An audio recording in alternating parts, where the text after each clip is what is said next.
Deixem passar o Marquês. A Silly Season deu lugar a José Sócrates em permanência nos diretos e às peripécias de um julgamento que se faz aos repelões. No outro lado do Atlântico, Musk tem um novo sonho, agora que já não é amigo de Trump: quebrar o bipartidarismo com o Partido da América. O problema para o magnata é que há sonhos que não se compram. Venha daí, bem-vindo ao episódio 173 de Maquiavel para Principiantes. É um podcast do Jornal Económico da autoria do especialista em comunicação, Rui Calafato. Olá, Rui, muito bom dia. E temos aqui o Marquês a ocupar-nos as televisões, os diretos e a dominar a atualidade. É verdade. Olha, bom dia a todos que nos ouvem. Muito obrigado pela atenção que nos dão. Ahm, eu começo então pelo Sócrates, que não sei se viram na segunda-feira, eu escrevi como frase aquela, agora tenho de dizer quando vou ao quarto de banho. Portanto, o que tem passado, ainda por cima, isso só falei na segunda-feira, ainda só sabia da primeira sessão. Agora foi a de ontem. Já li as várias narrativas que saíram na imprensa sobre o que se passou, algumas das televisões também, e sobretudo eu tenho de dizer uma coisa, graças a Deus,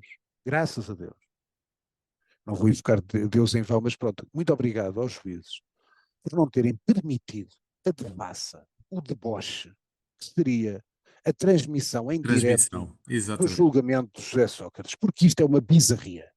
Isto é perfeitamente um desaforo, é uma petulância total, diária, diária, dos 2 dias que já foi e vai continuar a ser, a falta de respeito de José Sócrates pela justiça e até pela comunicação social que ele um dia, como todos se lembram, tentou controlar para amordaçar. A verdade é esta, quando era primeiro-ministro, e o que nós estamos a ver neste julgamento é exatamente aquilo que era o projeto de Sócrates. Como eu disse, e mantenho sempre a imparcialidade, sempre o disse, o primeiro governo, como te lembras, e vou voltar a dizer, porque custa muitos que já se esqueceram e até muitos que votaram nele, o primeiro governo de José Sócrates teve todo o mérito na maioria absoluta que obteve e foi um governo com ímpeto Reformista, não é? reformista importante para Certo. Portugal. Depois foi reformista, depois foi o deboche e, portanto, o que se está a passar é que depois do primeiro governo, mas já com certeza, já mentalizado nisso, era um projeto autocrático que tinha José Sócrates para Portugal, com o controle da comunicação social, com ligações com os donos disto tudo, e portanto este julgamento, o que é uma vergonha também para a justiça, como já tinha dito no passado, é que foram 14 anos sem isto. Agora, 14 anos sem chegar a um julgamento, e só agora é que estamos a julgar José Sócrates. Agora, isto é uma falta de respeito de José Sócrates para todos, com a comunidade, e sobretudo, ele acha que os portugueses já lhe perdoaram e que ele é que tem razão e que são todos estúpidos e que todos o continuam a adorar. E quando não é verdade, as pessoas têm vergonha deste espetáculo. Estão com vergonha. Esta é que é a realidade. E sobretudo continuamos na mesma. Quem é que banca a vida de José Sócrates? Quem é que paga sempre os advogados? Nomeadamente aquele exemplo que eu dei do Julian Assange, que foi advogado do Julian Assange, do Wikileaks, que esteve lá em Bruxelas com ele. Quem é que banca isto tudo? Anos e anos de incidentes processuais para chegarmos todos à prescrição, que é o que ele quer.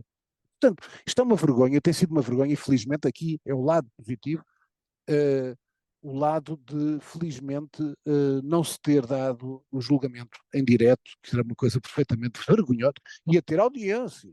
Não estou a dizer que não ia ter audiências. Era uma vergonha para a comunidade. As intervenções Uh, laterais já são o que são, não é, Rui? Se fosse em claro, direto.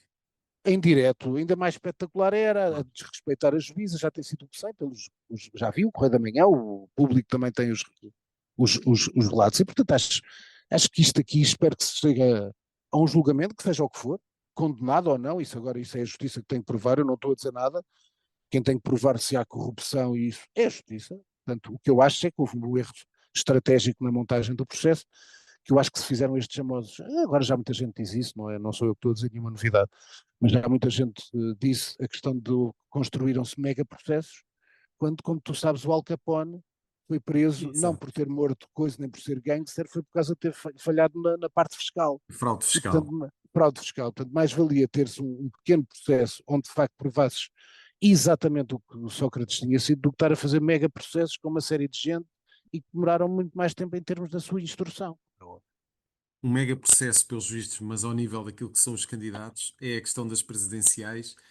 Rui, não sei se queres ir por aqui, mas temos aqui Sampaio da Nova agora na Berlinda, depois de Santos Silva ter-se colocado fora dessa corrida, como abordaste na semana passada. Sampaio da Nova poderá avançar para a corrida? Posso dizer isto aqui em primeira mão. Isso posso. Posso divulgar aos nossos ouvintes em primeira mão. O António Sampaio da Nova tem telefonado para pessoas, não para mim, eu nunca falei na vida com o Sampaio da Nova, portanto não há aqui nenhum gato escondido com o rabo de fora.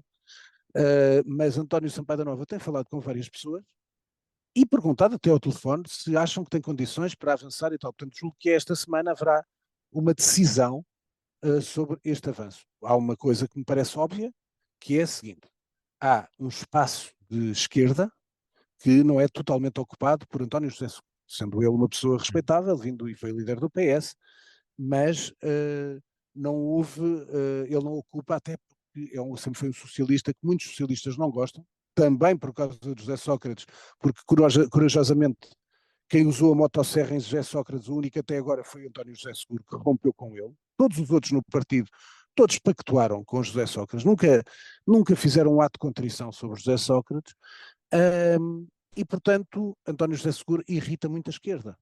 E portanto é natural que há ali um espaço que tem duas opções, a meu ver. Ou, aliás, isto já está em cima da mesa do LIVRE, ou o LIVRE faz tais primárias e decide apoiar o António António Filipe, Filipe. candidato do Uhum. PCP, e os outros também, ou surge um outro candidato, não me parece que seja da esfera já de militância do PS, mas um perfil com o Sampaio da Nova, como já se candidatou no passado para ter esse apoio. Qual é aqui o problema? É que as pessoas esquecem, em 2016, Sampaio da Nova contou basicamente com o apoio das estruturas das federações distritais do PS, apesar de não ser reconhecido e não ser o candidato oficial. Mas as estruturas movimentaram-se para Sampaio da Nova. Neste momento, aliás, o Expresso publicou esta semana, já tinha publicado no passado, a maior parte das estruturas do PS está já com António José Seguro. Portanto, sem apoio de estrutura e sem mecenas, é muito difícil fazeres uma campanha que depois pode onerar para toda a vida, como aconteceu com Diogo Freitas do Amaral, que andou a pagar com pareceres a sua campanha em 86, Uhum. e agora há pouco tempo com Maria de Maria Belém. de Belém, Portanto, não é? pode haver a tentação, mas depois é o lado do bolso que também interessa sobre quem paga a campanha de Sampaio da Nova. Rui, estes primeiros tempos de governação têm sido muito marcados por um aparente aproximar do governo às ideias ou às propostas do Chega. Até onde é que tu vês esta ligação entre estes dois lados? Olha, eu quero começar porque esqueci-me aqui de dizer aqui só uma coisa, é chamar a atenção, falei agora do LIVRE e destas primárias, que há um movimento muito engraçado, pode ser uma coisa de futuro, que é, em Cascais, vai haver uma coligação que vai juntar Bloco de Esquerda, LIVRE e PAN. E vai ter um candidato, acho que julgo até oriundo do Bloco de Esquerda.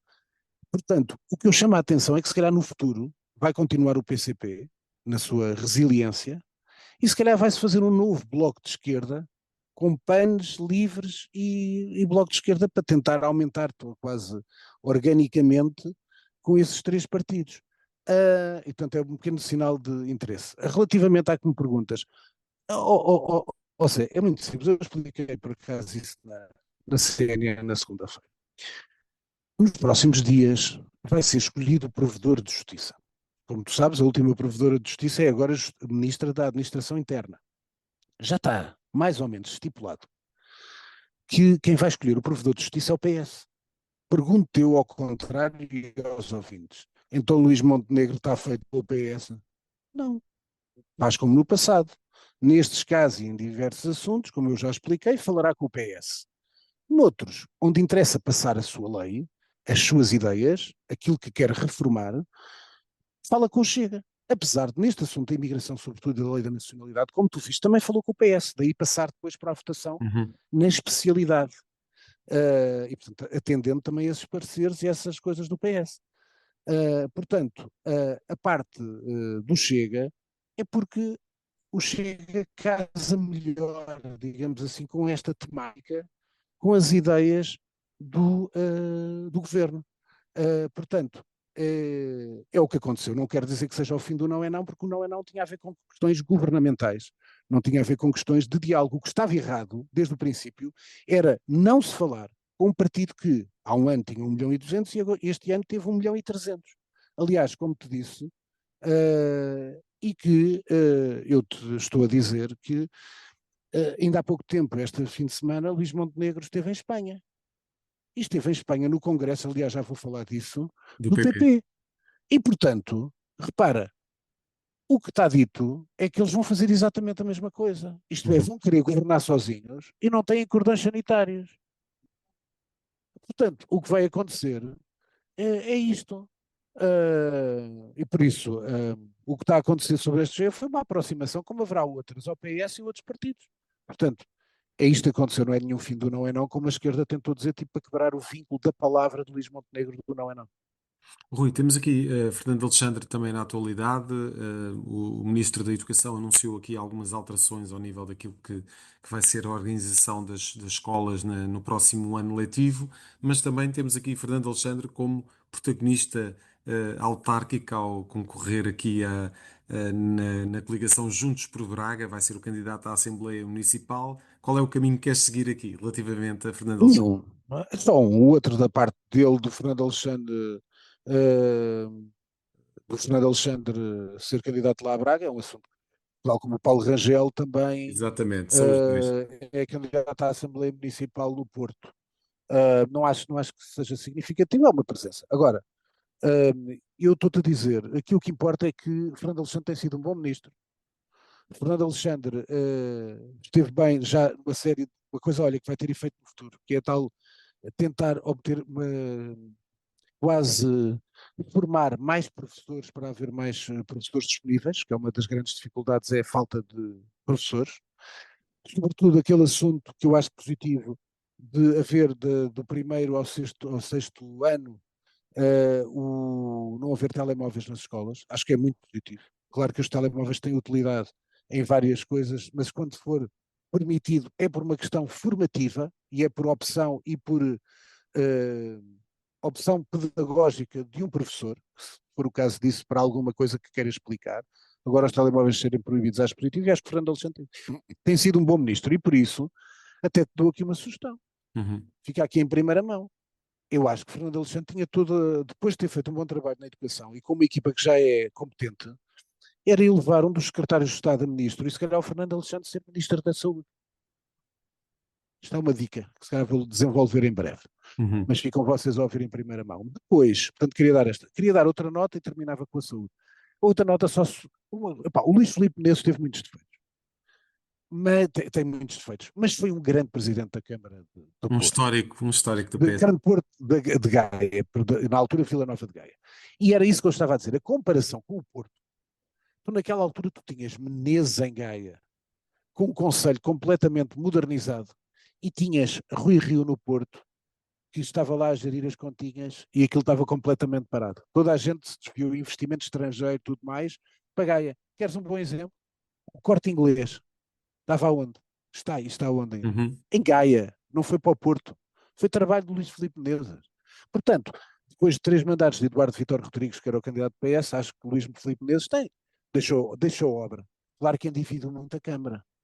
Toda a gente que está aqui a ouvir sabe, endividou muito a Câmara, mas fez obra. E isso para as pessoas, como tu sabes, as pessoas nas terras valorizam os presidentes de Câmara, sejam eles quais forem, Exatamente, de que exatamente. partidos forem, se tiverem obra para mostrar e se valorizarem a vida deles, nomeadamente coisas muito à frente da sua época, que foi ele que criou, se calhar muita gente não sabe, foi ele que deu pela primeira vez aulas gratuitas para o primeiro ciclo de inglês para as crianças do Conceito de Gaia. E, portanto, são coisas que foram muito à frente na época, as pessoas já nem se lembram, mas cá estaremos. Quanto à saúde, a Vamos saúde é terminar simples, com a saúde. a saúde é simples, a saúde é assim, nós estamos num problema, o caos não mudou. Há um ano, o Marcelo Rebelo de Sousa foi com Luís Montenegro e a ministra ao Hospital de Santa Maria. E até disse que era preciso tempo. Passou um ano. Portanto, deu tempo, um ano, deu tempo para melhorar alguma coisinha. O problema é que passado um ano não mudou nada. Está tudo igual. Qualquer dia, a notícia, ao fim de semana, tu já sabes que é, ali às sextas-feiras, sábado de manhã, aparecem notícias nas televisões, nos jornais, das urgências que estão fechadas no fim de semana. Qualquer dia a notícia que vai aparecer é as urgências que estão abertas. Porque o que tem acontecido, o que se passou com a greve do INEM, que morreu uma pessoa, como já foi revelado e confirmado pelo IGAS, por culpa de 4.816 pessoas que não foram atendidas por socorro no INEM no dia da greve. Houve uma senhora que morreu agora, a criança do Barreiro, que demorou 2 horas e meia a descobrir que o hospital era Cascais. Quando a ministra De- já estava a dizer que dedicava 70% do seu tempo ao INEM. Pois, e quando ela depois tira a tutela da Secretária de Estado e passa a tutela do INEM para ela. E, portanto, nada mudou. O problema aqui é, Luís Montenegro gosta da ministra, dá-lhe confiança, tudo mais. O problema é a comunidade. Quando tu tens a comunidade a sentir que não sente forças na ministra para dar a volta, isto eu acho que às vezes é assim. Eu sei que é útil, quanto mais tempo a Ana Paula Martins estiver como ministra, menos os problemas vêm ter com o primeiro-ministro. Porque as pessoas acham, bem, esta ministra é que é fraca, é incompetente, vai aguentando. É a ministra Porque para imagina, raios. exatamente, imagina é um escudo, e portanto, imagina que atiram, imagina que vem outro nome, imagina continuar a correr mal. A responsabilidade já é quem escolhe. Espera lá, este tipo não sabe escolher o ministro da Saúde. É Funciona isto que as quase pessoas como vão Eduardo pensar. Cabrita funcionava para António Costa? Rui. Um bocado. É o ativo tóxico neste momento do governo. Foi mudado o MAI, que era o outro, pior do que a ministra da Saúde, que era a ministra da Administração de Interna, Margarida Velasco. Neste momento não há problemas para já sabidos no MAI. Aqui o grande problema é a saúde. E, portanto, funciona um bocado, como tu dizes bem, como o Eduardo Cabrita para o António Costa. E, portanto, eu julgo que neste momento é ali um problema para o governo, porque é natural. Quer dizer, quem é a primeira pessoa eh, que está interessada em que tudo corra bem? É Luís Montenegro, como é óbvio. E a ministra em segundo lugar, se calhar em primeiro lugar ainda a própria ministra. Mas as coisas não estão a correr bem. Portanto, ninguém quer a cabeça. A gente sabe que não há panaceias, a saúde não volta a correr bem se for cortada a cabeça da Ana Paula Martins. O mal da saúde já vem de trás, não é de agora só a Ana Paula Martins tem culpa de tudo. Agora, devia haver passos, sobretudo depois quando houve a questão da expectativa, porque o primeiro-ministro falou do tal plano de emergência que ia resolver, miraculoso, que ia Exatamente. resolver tudo em 40 dias. E, portanto, é uma questão de expectativa. Por isso acho que é um momento muito complicado para o governo e por isso acho que pode arrastar a situação, mas um dia destes Ana Paula Martins não aguenta mesmo. Rui, nos Estados Unidos zangaram-se as comadres. Musk está chateado com a reforma fiscal de Donald Trump e até ameaça aqui avançar com um partido, o Partido da América, sendo que sabemos que é muito difícil quebrar ali o sistema de bipartidarismo nos Estados Unidos. Temos aqui, de facto, uma ameaça de Musk. Olha, a ameaça de Musk é porque é assim, é exatamente como tu disseste, são aquelas amizades que se partiram e são muito difíceis. Ele era, como tu te lembras, foi apresentado como grande trunfo de Donald Trump nesta administração e durou muito pouco tempo, porque efetivamente viu também que os negócios não estavam a correr bem, a verdade é esta. A capitalização bolsista das empresas do Elon Musk baixaram bastante por causa dos disparates de envolvimento de uma série de questões políticas, não só nos Estados Unidos. Portanto, estas comadres zangaram-se e não me parece que voltem a ficar bem sobre o terceiro partido. Acho que é difícil, muito mais difícil, já vamos falar disso, mas muito mais difícil nos Estados Unidos do que noutro local qualquer. Até porque, quer dizer, o espaço que Elon Musk vai falar é um espaço de quase mais à direita. Ora, Donald Trump capitaliza muito bem esse espaço e não parece que haja margem para que Elon Musk entre com força para o novo partido. Em Espanha, Sánchez recusa deitar a toalha ao chão, diz que é um político limpo, mas entretanto já se sentem alguns ventos de mudança vindos também do Congresso do PP. Ora, já falámos na semana passada do próprio partido do PSOE, há exatamente muita contestação. É muito grave o que se passa em Espanha. Se fosse cá em Portugal, não tenho dúvidas, já tinha ido a andar. Aqui, o que se passa é que depois tu tens, de facto, um congresso do PP onde todos se aliaram. Passou lá de Aznar, de Rajoy, Ayuso, que será um dia líder do PP, também a dizer que estamos todos contigo. Núñez Feijóo. E sobretudo isso, é a linha de querer governar sozinho, como há pouco estava a dizer no tema nacional, a linha de governar sozinho, sem linhas vermelhas, sem cordões sanitários Uhum. contra o Vox, com uma exceção. A exceção do Núñez Feijóo não é Vox, é o Bildu, que é o partido do País Basco, porque não admite que ainda não tenham pedido desculpas às vítimas dos atentados da ETA, E, portanto, é o único partido onde há linhas vermelhas totais do PP e do Núñez Feijó em termos de diálogo e de possíveis apoios parlamentares, como é o que acontece agora com Luís Montenegro, de diálogo para passarem medidas, é com o Bildu. O resto, portanto, nem com o Vox, porque sabes qual foi o que ele disse? Muito simples. Perguntaram-lhe o porquê de não haver o tal cordão sanitário ao Vox. É aquilo que eu digo há muito tempo aqui, quem me ouve, e que eu digo sempre. Núñez Feijó respondeu este ano, este fim de semana, o seguinte: não podemos desrespeitar as pessoas que votam no Vox. Estou farto de dizer isto. Eu sempre disse, eu respeito o Chega, como os outros partidos, seja de esquerda, seja de direita, porque eu respeito todos os portugueses que votam neles e que lhes dão representação parlamentar. Esta é a linha de base. Porque se nós não respeitamos um partido, estamos a ter preconceitos. E um preconceito não faz um bom comentador, senão torna-se um ativista. Ora, como eu não sou ativista, sou comentador, portanto, eu não tenho preconceito com ninguém, como tu sabes, é sabido. Sempre tratei bem todos os partidos e, sobretudo, aquele partido que é o mais destratado por comentadores e jornalistas que é o Chega, eu sempre tratei bem o Chega e, portanto, tenho uma excelente relação com o Chega, tal como tenho com o Bloco, com o PCP, com o PS, com a Iniciativa Liberal. Felizmente dou-me bem com todos e é assim que eu quero continuar. Agora, chamo-se a atenção disso, de facto, Feijó diz que tem que respeitar quem vota no Vox. Mais dois temas. Um também, Uhum. agarrando também quase com um paralelismo com o nacional. Problemas à esquerda também. Era exatamente isso. O que é mais curioso é que um ano depois da vitória muito expressiva, de maioria absoluta do Labour, em Inglaterra, do Keir Starmer, já na semana passada tinha feito, tinha dado moção disso, que era a questão da ascensão da opção populista do Nigel Farage, que em Inglaterra o Reform UK já estava à frente até do próprio Labour, mas depois começa a cisão dentro do próprio Labour. Como? É como tu te lembras, o antigo líder do Labour, que era considerado um dos líderes mais à esquerda, quase só ao nível de um antigo, que era o Michael Foot, que eu ainda me lembro dele, que se chamava Jeremy Corbyn. Jeremy Corbyn está a confirmar negociações para a criação do novo partido de esquerda.